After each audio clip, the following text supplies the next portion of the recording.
pueda tener alguna. Y ahora que lo mencioné, usted no se sorprendió.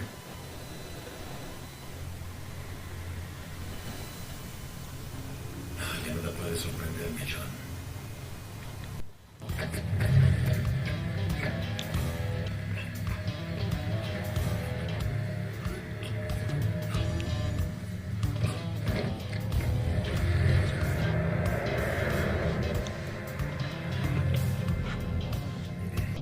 Este es de lejos el ministro de Defensa o el secretario de Defensa más maltratado que yo haya visto en todas las películas que he visto.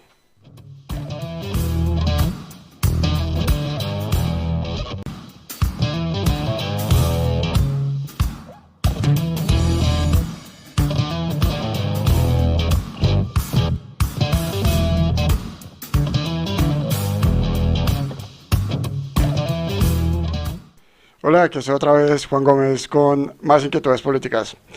Hoy quiero mirar una película, quiero analizar una película que se llama Sin Remordimientos, que es de Tom Clancy. Pues Tom Clancy es muy famoso porque él hace películas de estas de espionaje, ¿no? Y de relaciones internacionales, entonces consideré que había algunos elementos ahí interesantes para mirar.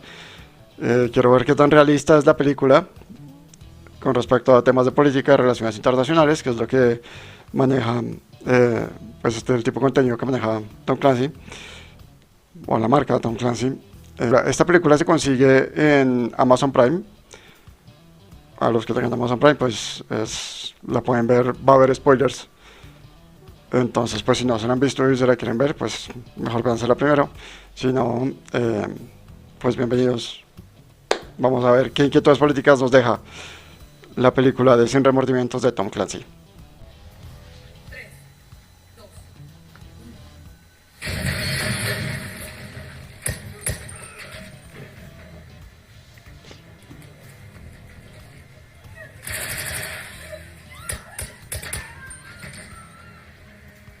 Este es un detalle menor en la película, pero es importante. No sé si queda claro cómo se escuchan los gritos de algunas mujeres en el fondo, pero cuando gritan no se dispara.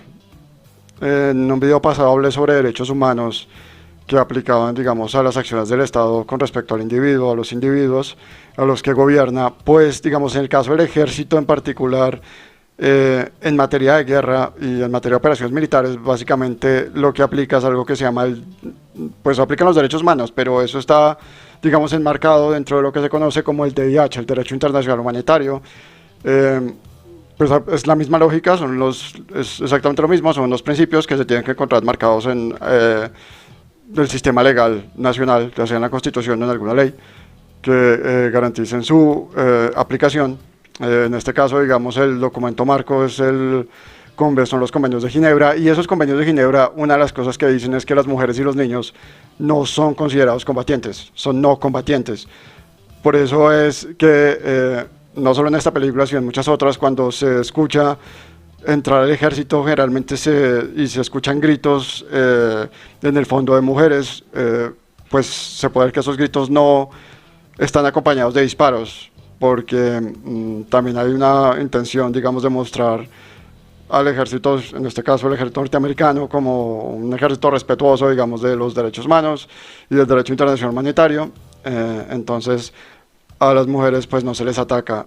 De hecho, digamos, el tema no es menor. Entre otras cosas, Osama Bin Laden, una de las medidas de seguridad que tenía era precisamente rodearse de mujeres y niños, porque un ataque de drones que tuviera como daños colaterales a mujeres o a niños implicaría un escándalo político interno, tanto interno como internacional, importante para los gobiernos occidentales. La mayoría de las democracias occidentales pues no quieren verse involucradas en eso les daña mucho la imagen, en democracia eso es muy nocivo.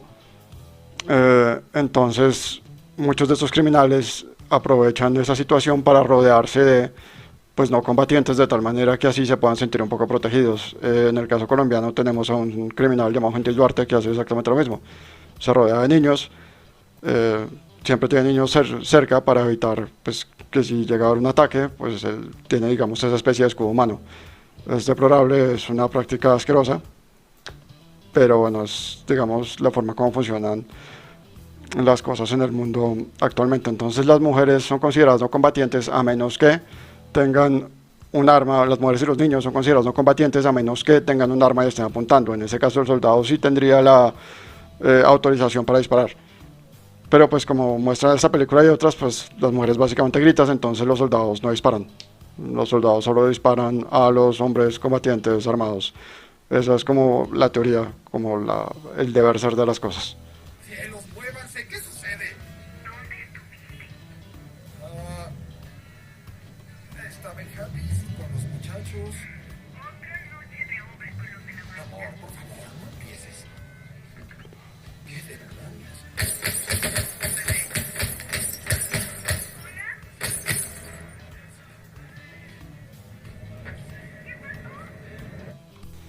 Sí, a ver, eso no funciona así. Eso, digamos, sobre todo en Estados Unidos, pero generalmente cualquier democracia occidental, si usted está en una avenida principal y se para un avance, bajan unos tipos y le disparan, pues ahí pasan múltiples cosas, ahí van a pasar muchísimas cosas. Empezando por una que es muy básica y es el principio de independencia de las instituciones.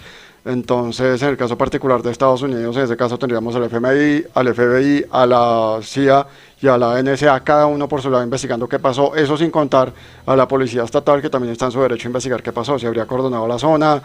Se habría armado un escándalo, los medios habrían llegado, estarían armando, de eso estarían todas las noticias diciendo mataron a un hombre en su carro en la avenida principal de Atlanta. O sea, el tema no sería así tan simple como que los tipos llegaron, mataron y se fueron. Y seguramente después de haber hecho eso, pues tendría a todas las fuerzas de seguridad norteamericanas detrás suyo. La película parece implicar que digamos, fue de parte del gobierno, del ejecutivo, que intentaron, o sea, que se hizo este atentado contra el soldado norteamericano. Eso, pues, digamos, es estúpido porque el ejecutivo estaría, o sea, si eso llegara a salir, el escándalo que se armaría sería fenomenal hasta el punto de incluso poner la gobernabilidad del ejecutivo muy en duda. Entonces, no, este tipo de cosas en la vida real no pasarían así. Señor secretario, le pido disculpas, señor. No es necesario. De otro modo me habría decepcionado.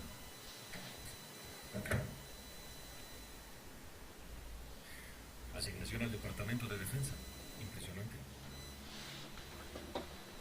Hasta tiene una ventana. Por favor. Yo trabajé con su tío. Jim Greer es un agente excepcional. Si usted lo dice, señor. Él habla muy bien de usted y de su juicio. Y por eso me gustaría hablar sobre John Kelly. Teniente comandante, en su opinión, ¿qué tanto podemos confiar en Kelly? Sí, hay dos temas raros y los dos temas son él y ella. O sea, el papel de él y el papel de ella. Él, voy a empezar por él. Él es el secretario, supuestamente el secretario de defensa. O sea, el ministro de defensa, digamos, el equivalente al ministro de defensa en otros países. Es, digamos, la mayor autoridad en el país por debajo del presidente en materia de defensa. Pues, digamos, si es en el que está especializado, la mayor autoridad especializada en materia de defensa del país.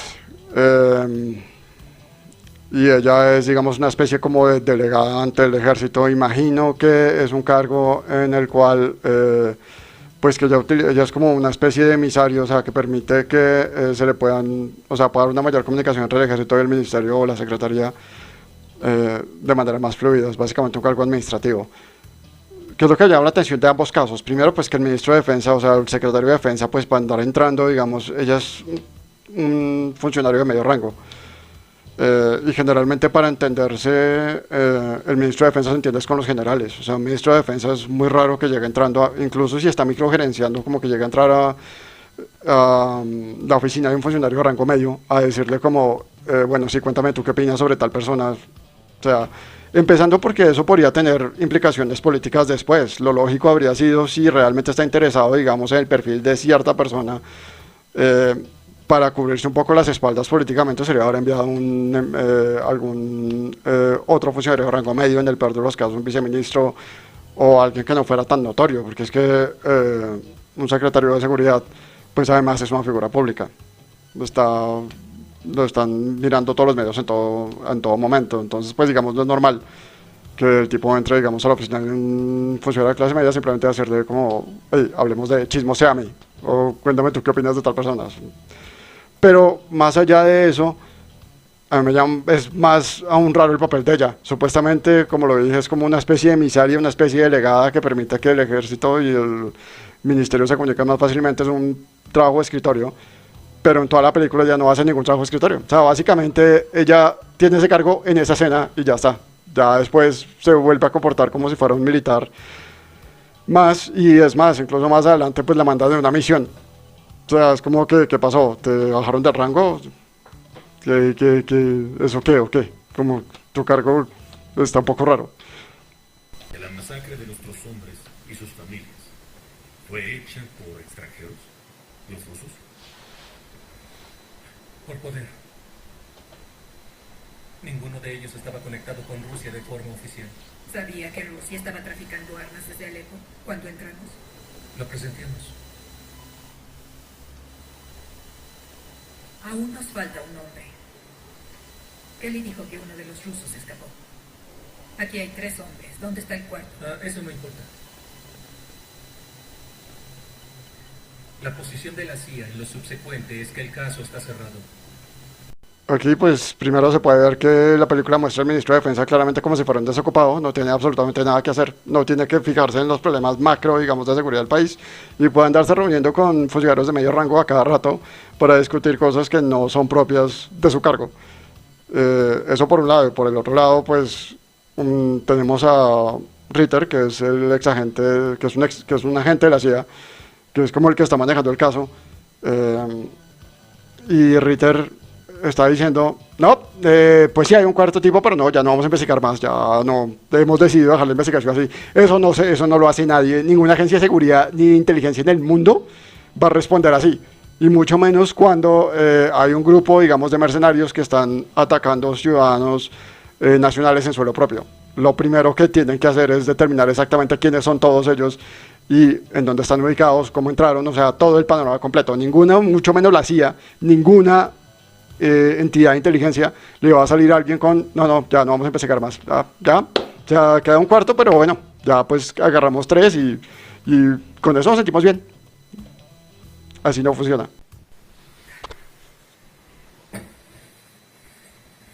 Es probable que vaya a la cárcel por esto. Pero oye, estos son tus objetivos. A ver, esos papeles son clasificados. Ella después dice que los dio el secretario. Si se los dio el secretario de Defensa, que aparentemente supo el anime, también corre el riesgo, no solo se va a la cárcel ustedes, se va a la cárcel el secretario de Defensa también. Lo lógico habría sido que en esa reunión que tuvo con el agente de la CIA y con el secretario de Defensa que estaba ahí, no sabemos por qué, lo lógico habría sido que le dejaran ver los papeles, pero que no se los llevara. O sea, simplemente ve los papeles, ve la información y ya.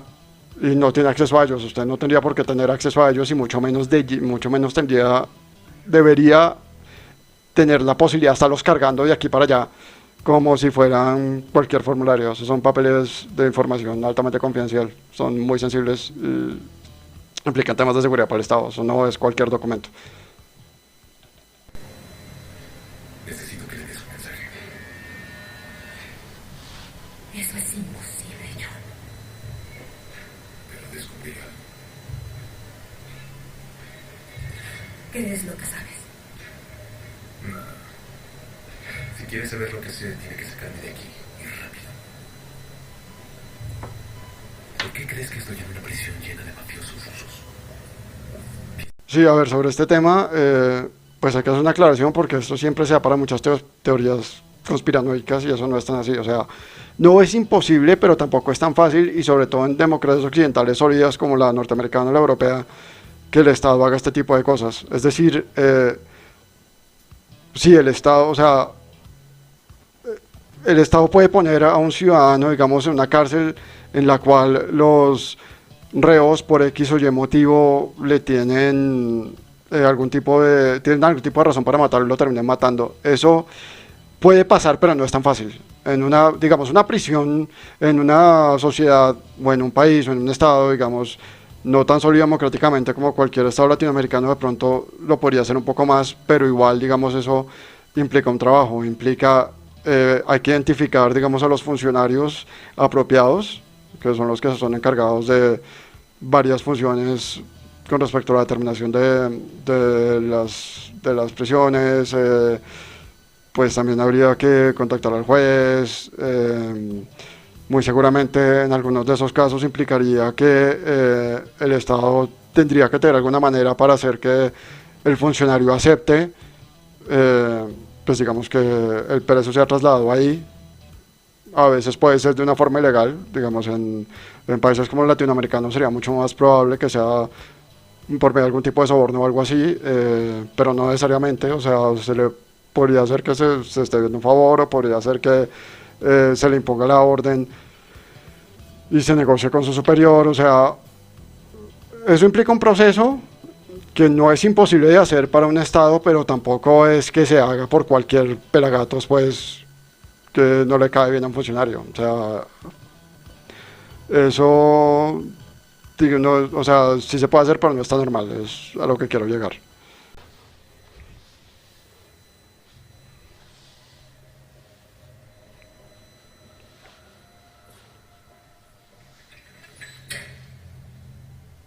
Levántate. Date vuelta, mira la pared.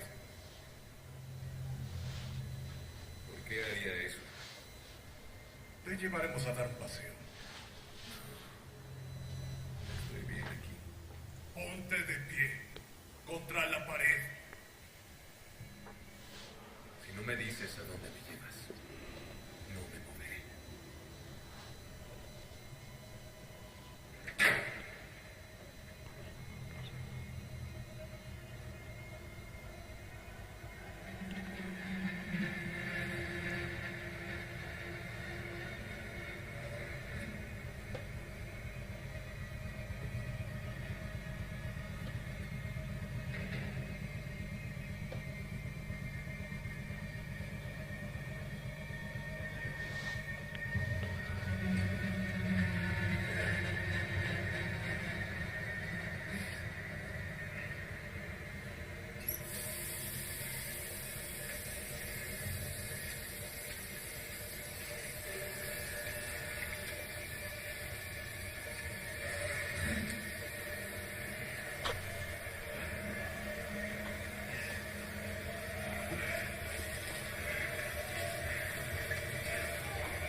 A ver, yo creo que a estas alturas ya está claro, pues que ya se sabe que, voy a decir que eso tampoco funciona así.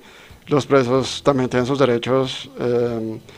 No puede llegar cualquiera a decirles como que ponte con la pared y te vamos a llevar a dar un paseo, porque pues igual, pues no es este el caso, pero la mayoría tienen familiares y en el peor de los casos todos tienen un abogado, que obviamente pues no va a permitir que eso pase, y que si eso pasa pues seguramente demandará al Estado hasta por lo que no tiene. Así que pues eso pues no pasa, y pues que después entran tres tipos tremendamente armados de los pies a la cabeza, pues totalmente con una armadura de pies a cabeza para luchar contra un tipo sin camisa. Pues o sea, es medio cómico la cosa. Señor secretario, el suboficial mayor Kenny. John, te presento a Sarah Dillon, dirige a la CIA. Una vez más, el ministro de Defensa y el director de la Agencia de Inteligencia, de la Agencia Nacional de Inteligencia, no tienen por qué andarse reuniendo con dos funcionarios de medio pelo y un soldadito cualquiera para tener una reunión pues sobre algún tipo operativo. Eso lo hacen los funcionarios medios. Si estas dos personalidades se llegan a reunir, tiene que ser para tratar un tema supremamente importante. Si va a ser una vida, seguramente sería la vida del presidente o de algún mandatario extranjero.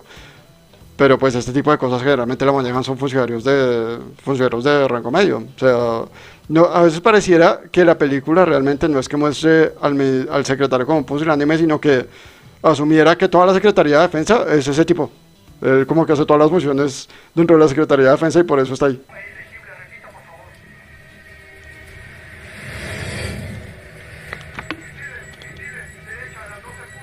básica.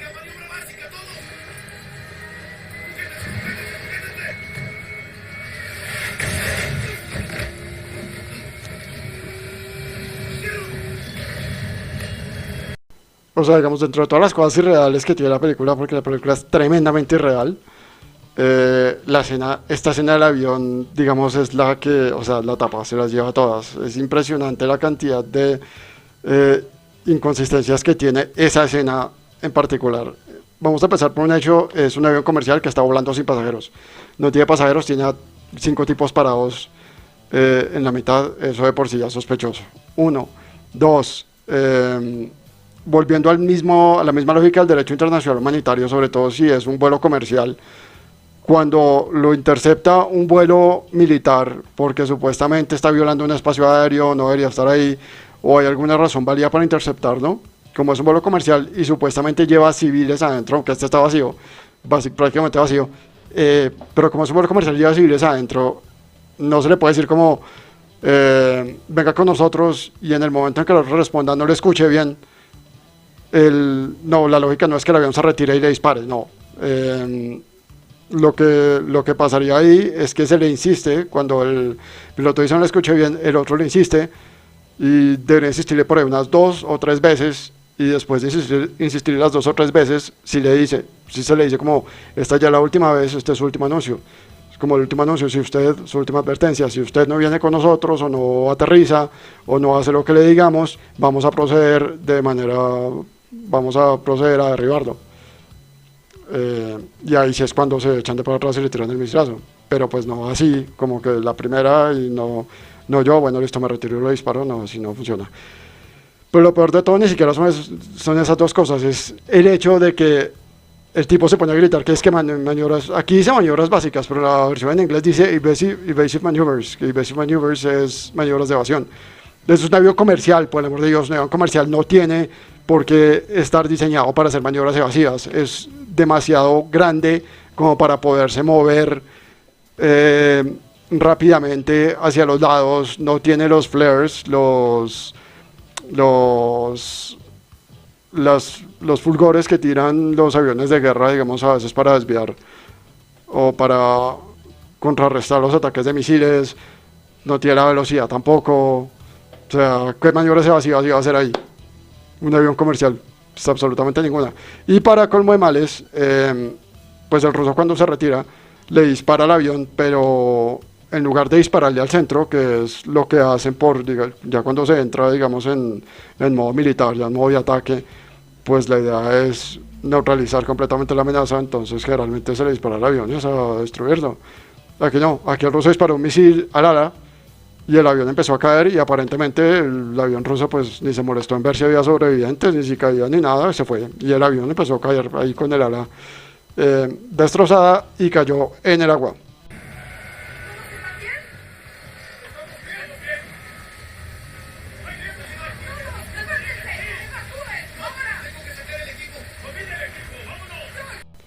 Y como se puede ver, pues el avión cayó en el agua y no le pasó nada. Generalmente un avión cuando cae en el agua, a esa velocidad y desde esa altura, pues el avión se desintegra, se vuelve añicos. Porque el agua, en ese caso, no es ningún colchón, ni ningún amortiguador, ni nada. El agua vendría a ser tan fuerte como una calle de cemento. Entonces, si miramos, por ejemplo, lo que pasó con el avión de Malaysian Airlines en 2011, creo que fue. El avión cayó en el mar y se destrozó, quedaron las partes esparcidas por todas partes. Obviamente, en una situación de esas es muy difícil que haya sobrevivientes.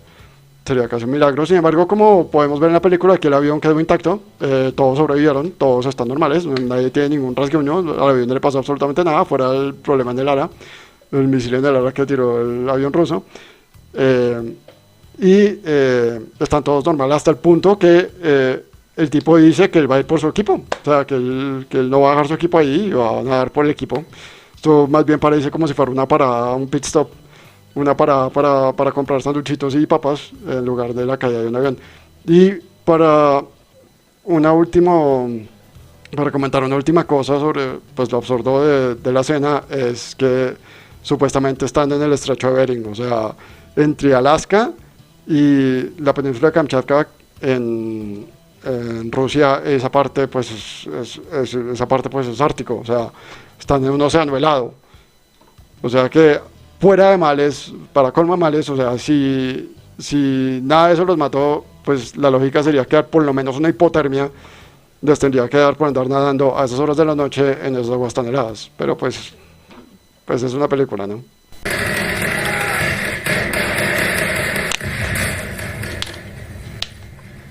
Hay que detener al francotirador. ¡No disparen! ¡No disparen!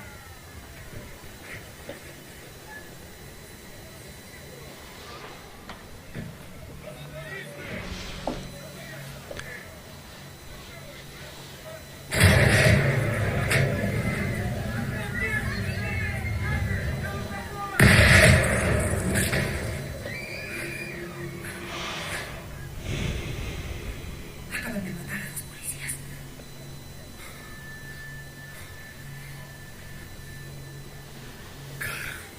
Parecerá que fuimos nosotros.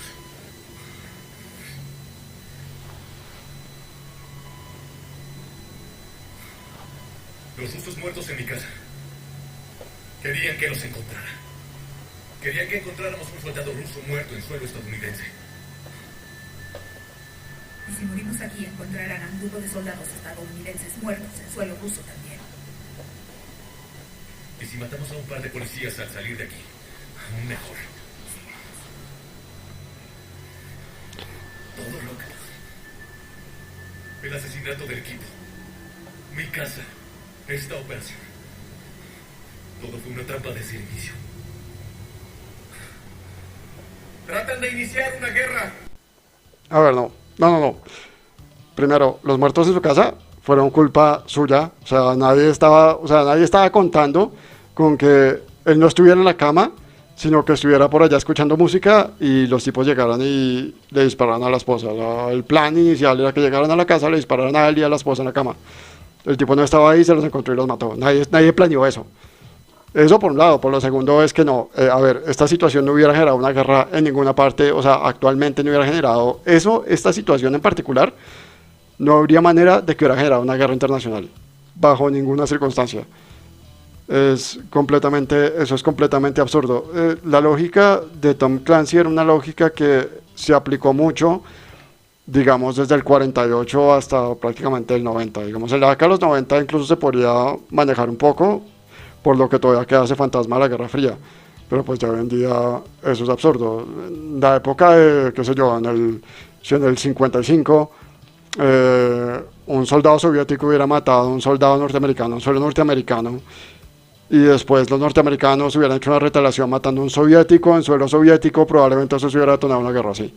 Estábamos en la Guerra Fría. Pero hoy en día, las cortapisas, el sistema internacional que está implementado hoy en día, impide que este tipo de cosas escalen hasta una guerra. Lo que hubiera pasado en este caso particular es, como lo dije anteriormente, los asesinatos que se cometieron en Estados Unidos pues habrían sido investigados por las agencias estadounidenses hasta esclarecer qué fue lo que pasó y fijar resultados. Si estos tipos hubieran entrado a hacer alaraca en un pueblo, además, porque ni siquiera lo están haciendo en Moscú, o sea, están armando todo este alboroto, lo están armando en Murmansk, que es básicamente en el mar al lado de Alaska, o sea, un pueblo en la Quinta Porra que no tiene absolutamente ninguna importancia geoestratégica ni geopolítica para nadie, no lo están invadiendo tampoco, están ahí porque otro gringo los hizo ir hasta ahí y se voló dentro del edificio. Lo que hubiera pasado es que las autoridades rusas hubieran entrado, hubieran investigado, se hubieran dado cuenta que efectivamente el gringo se voló en el edificio, los otros empezaron a disparar, probablemente hubiera habido recriminación de ambos gobiernos uno hacia el otro, ambos lo habrían negado y hasta ahí llegó la cosa, probablemente los hubieran agarrado a todos, o sea, los gringos hubieran agarrado a los rusos que estaban en su territorio, los rusos habrían agarrado a los gringos que estaban en su territorio, los hubieran encarcelado, los hubieran enjuiciado y hasta ahí llegó la cosa.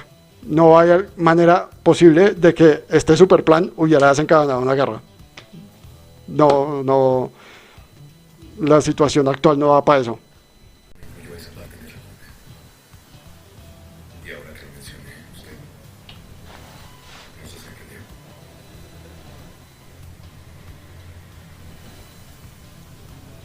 Ya nada puede sorprenderme, John.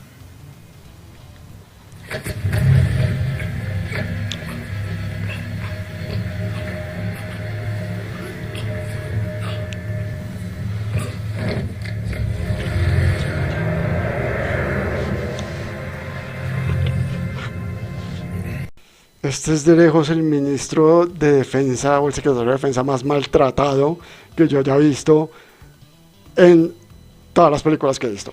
O sea, no solamente porque lo agreden físicamente al tipo, como se puede ver, lo ahorcan y lo secuestran, sino que además es el maltrato, digamos, hacia su cargo. O sea, el tipo básicamente no es un pusilánime que no tiene tiempo, que tiene todo el tiempo del mundo para andar en las reuniones más insignificantes de su cargo, y que además es un conspiratas que hace unas conspiraciones internacionales que no le sirven absolutamente a nadie, no le sirven a él, no le sirven al país.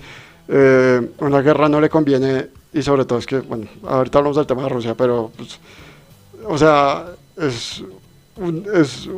este pobre tipo es, fuera de que es inepto, o sea, es un tipo que no tiene absolutamente nada más que hacer.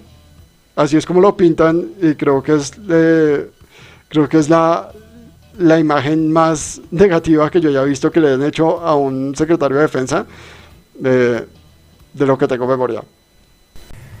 ¿Quiénes ganaron la Segunda Guerra Mundial? No fueron los generales o los almirantes, fueron los economistas.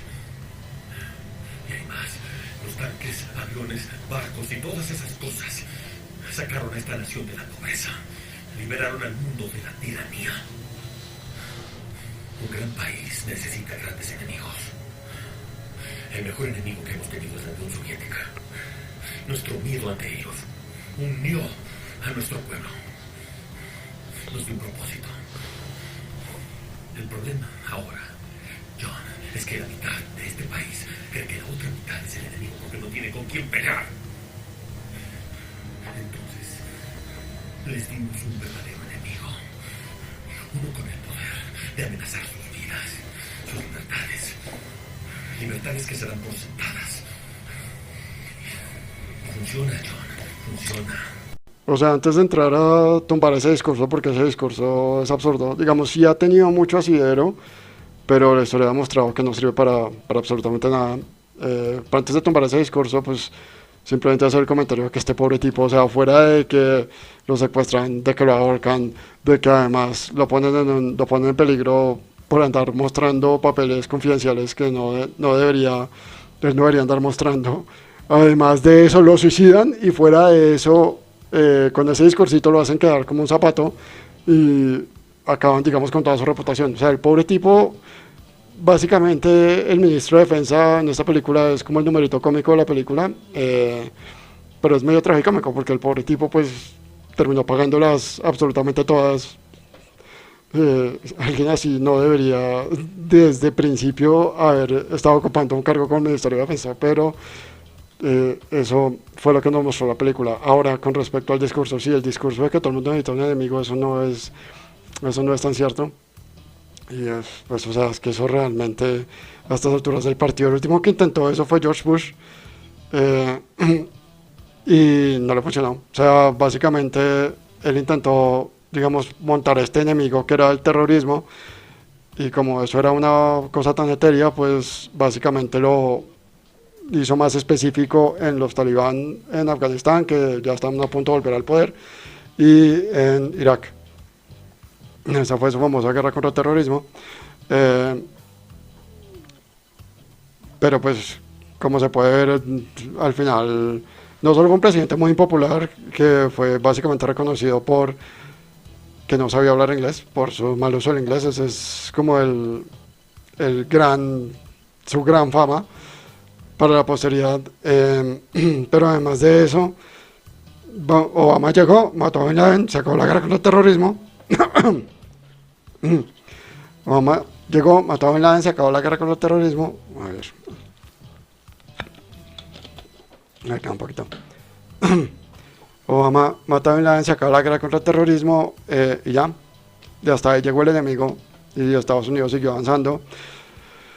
La historia ha demostrado, yo estoy pensando en Bolivia, en la guerra del Chaco, que pues Bolivia intentó hacer de enemigo a Paraguay, se lo llevó a la guerra, y pues Paraguay era superior.